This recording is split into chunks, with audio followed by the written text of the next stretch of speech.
We think the purpose of this Indian attack now is that they've located General Niazi's new headquarters.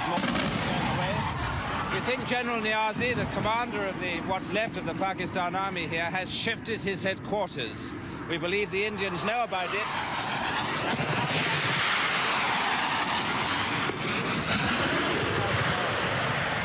And we think they're now trying to kill Niazi, to strike directly at his new headquarters. Over lunch, the defeated General Niazi is equally frank. He confirms what we think we already know, that he kept fighting long after the war was lost because President Yahya tricked him into believing the Americans and the Chinese were going to join the fight to save East Pakistan from collapsing. When I suggested to General Niazi that he made a major tactical blunder in defending the prestige border towns instead of withdrawing to a defensive area around Dhaka, he says, "Yes, I know all that, and so did my commanders. We argued for a different strategy, but we had our orders, and we obeyed them because we are soldiers."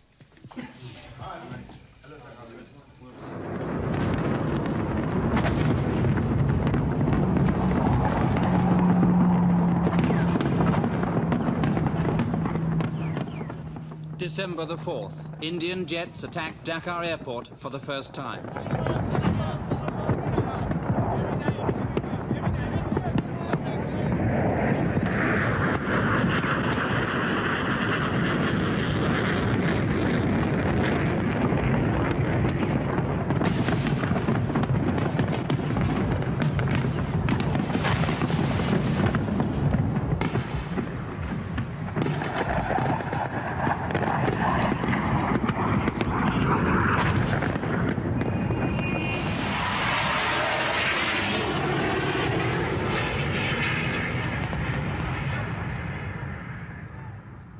The next day, Monday the 13th, and for no apparent reason, General Niazi, the Tiger, appears on a street corner. General, I'm afraid I arrived late on that. You are always late, son. Why? You are the youngest, you should be the furthermost. Yeah, well, I've got this belly, you see. Not bigger than mine. What do you see happening when the Indians do hit town, General? Well, I told you we'll fight it out. Is there a real possibility of street-by-street fighting? Inshallah, we'll keep them away. The feeling is that you don't have enough men here in the town to put up a big fight. Makes no difference. I never show my men. Will you make any attempt at a conditional surrender? No, sir. The question is either we live or we die. At dawn on Thursday, the fighting is continuing. Hopes for a ceasefire. In the midst of all this confusion, the Indians finally arrive.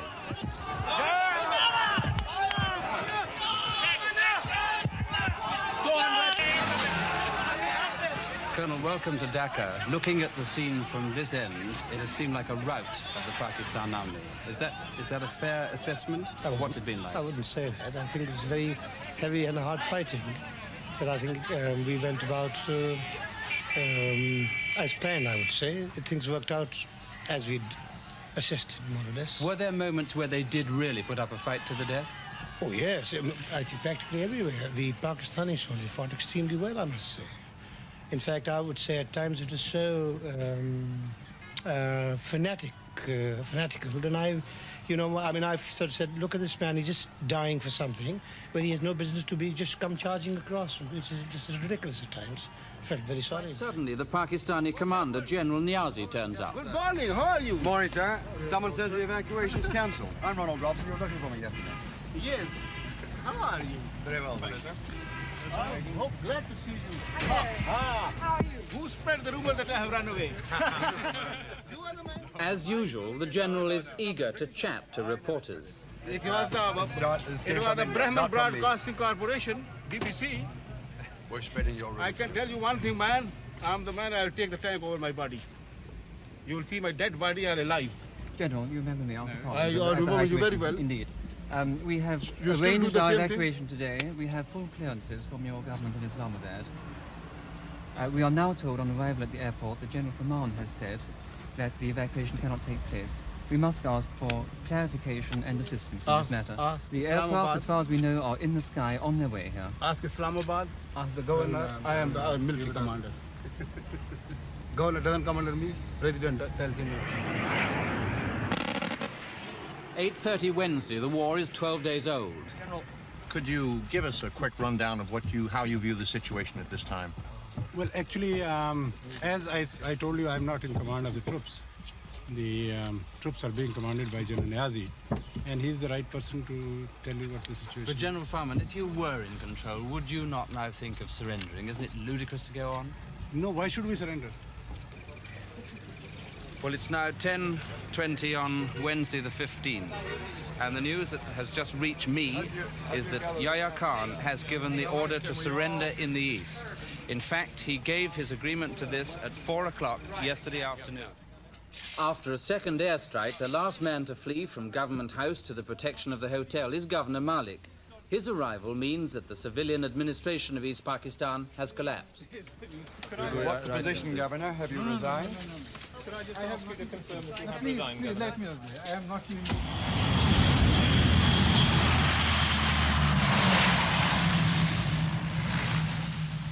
The next day, the first of the RAF Hercules lands between the bomb craters on a stretch of runway we had cleared of the debris after the previous night's raids.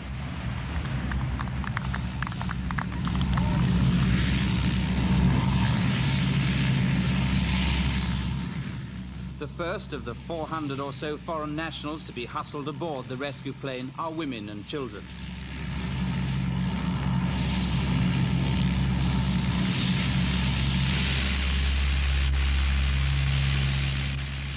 As the giant Hercules lumbers down the runway for takeoff, some of us pray. It only just made it getting down empty, and now it has a full load on.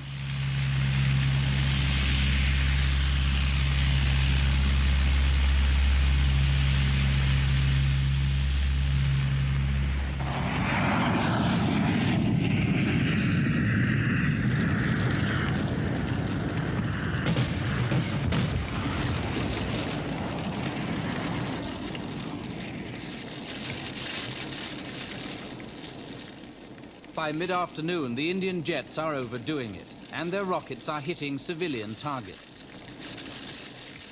If General Niazi decides after all to fight to the finish, he could force the Indians to destroy much more of the city.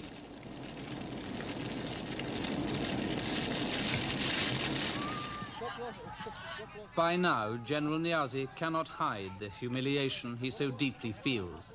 It seems to me that he is close to tears.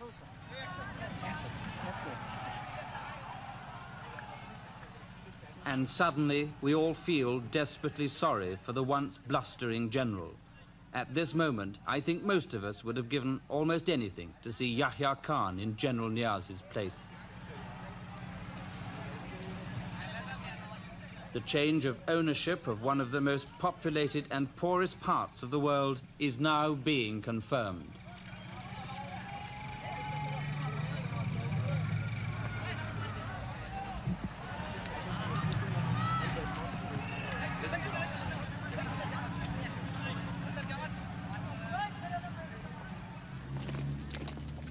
What the defeated Pakistani army leaves behind it is a legacy of bitterness and hatred. After all that's happened, it's not unnatural, I suppose, for the people of Bangladesh to bay for blood. Their soil is soaked with it, but the lust for revenge is a bad foundation for nationhood.